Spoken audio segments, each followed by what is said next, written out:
This is day 464 of Zohar Pshat, and we're on Defilement him and Alf. We're up to the big letters of Elidus and Namas Iggeres bas Machlas. Let's see, we had Iggeres bas Machlas. She appears in the Gemara. Daf Kufiyad Bezim and Bezim Sochim. Says there, Tanya Ayed say Chidi Belay Lo Belay Vios Lo Belay Shabbos. Shouldn't go outside yourself on Wednesdays or Friday nights. And Neshi Iggeres bas Machlas because Iggeres bas Machlas is around Shmoneh Esrei Ribo Shemalach Chabol Yitzim. With 18,000, 180,000. Malach Chavola going out. Everyone has a shus to be mechabel. Everyone has a potential lethal force or dangerous force. Once they're around all the time. One day, Iggeres met up with Rabbi Chanina, and she said to him, were they not to announce about you in Shamayim? Yizor b'Chanina b'Taraso. Be careful with Chanina's Torah. Sikanticha would have put you in danger. Amalei said, Chashim Rakia. If I'm Choshev in the Shamayim, goes on, you'll actually thought very b'Yishu b'Leilam. So forget it. I'm just being goes against you. You can never go around and harm people. So she asked, Amalei Matusmi Noch Shavakli Ravcha Purta. Leave me a little bit. Shavakli Leia Shabbos Le'Vios. And she left. Wednesday and Shabbos night. But evidently, Iggeres didn't learn her lesson. Tuchadazin the Pugabay Babai. When she met Abai, Amalei, she said, he went to the announcer Shemai, be careful about Abai and his Torah. Have a sakantich. Put in danger. So then, same thing. That's it. You're finished. So it says more Chazin and Kovra. We see that she does pass. There is that Iggeres bas Machlas does come by at some points.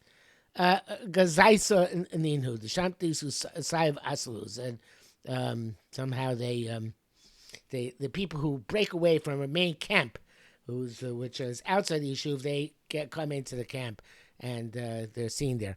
But in any event. So we see a fascinating thing here. We see, of course, that Rabbi Chanina ben Doisa was willing to leave her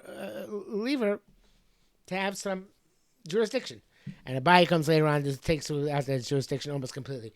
So obviously, Rabbi Chanina ben Doisa obviously had a cheshbon. He must have felt that there was some purpose of having Shadim around, as they can evidently be used for good. If nothing else, I guess, because one has to avoid their temptations. But I assume there's some positive forces they can do in the world.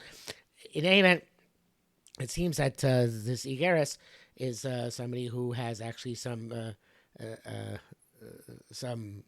control over Malachi Chavola. And so you see Shadim also have control over powers in Shamayim. Fascinating thing to obviously look into if one wants to, but also there's an interesting thing that the Maharsha brings up there, and the Nitzutz Oretz speaks here.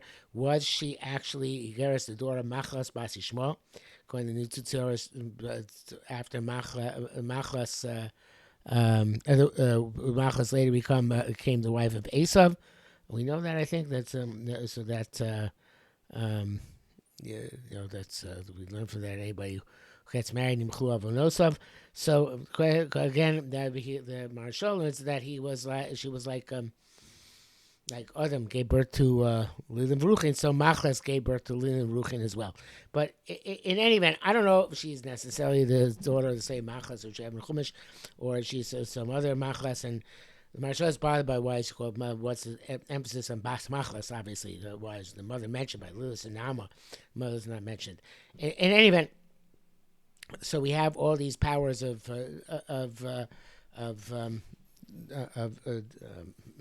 mischief making, I guess let's call them, in the world, and they're all there until Kodesh Baruch Hu takes away the Ruach Mesava Me'alma, as it says. Nafka Mistisha Dilhon Kul Kayamin Nakamas Adiyavra Kuchibichum Surach Mesava Me'alma Dichsib Esurah Tumah Avim Arts. Amr Rabbi Shimon said, "Violent Bnei Nosha." Woe to the people. Those who don't know, don't pay attention, don't look. It all stopped up. They don't know several things, I guess. Alma in the world, of strange creatures. We can't be seen. Umalnit steaming, and they fill up all sorts of closed places. People given permission to see them. You'll be astounded. This is the world because there's so many of these creatures, and of course, you have the famous Goren Brachas, which the Zohar cross references about how you can see shadim. But in any event, the world is full of these creatures, according to Reb Shimon, who have all sorts of permission and to wreak havoc and mischief. The Gemara says that the brachas that the clothing of Tamei Chom which wears out is because of all these other creatures which you can't see surrounding them and jostling all the time. So obviously there's forces in the world. I think at a symbolic level, of course, there are all sorts of spiritual forces in the world which are good and which are bad. And we're always contending for us and our souls. And we always are supposed to contend with them and make sure that our souls come out on the right side. Okay. Tochazi, come say, Hi Nama, Ima the Shadim Havos. Nama was the mother of Shadim. Like I said before, some say she's mother of Ashmadoi. Misitra Asyon Ko Inun Shadim, Nischamamad Bimnei Nasha. And from her come all the shadim which arouse themselves in human beings. Nali ruach tiabusa minayu, and they take a spirit of desire from them. The chaychis behon, and they scoff them. In other words, they have relations with them. The avlon barakeh, they make them balikeri. Meaning the balikeri asim misitra ruach misalava, and since the balikeri comes from ruach misalava because he came into contact with these creatures which enticed him and aroused him. He has to go to the mikvah and bathe himself. In order to purify himself with them. And the Chavraya learned this and understood this from Shimon.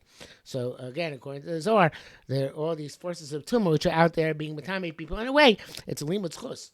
Because a lot of this tumah comes from outside a person, not from inside a person, from all the temptations which he's tempted, or the difficulties which place in his way, but obstacles from the outside. So, because Baruch Hashem is that those obstacles remain on the outside and don't taint us internally. Even when it has to go to the mikvah, then one sheds the tumah, as opposed to being something which becomes intrinsic to one's neshama. No, it's something which remains on the outside, and I think that's kind of a limud, like I said, a limud chus for us, that although we have all sorts of tumah which confront us, Hashem will remain pure internally and be able to eventually rid ourselves of these external distractions and deviations.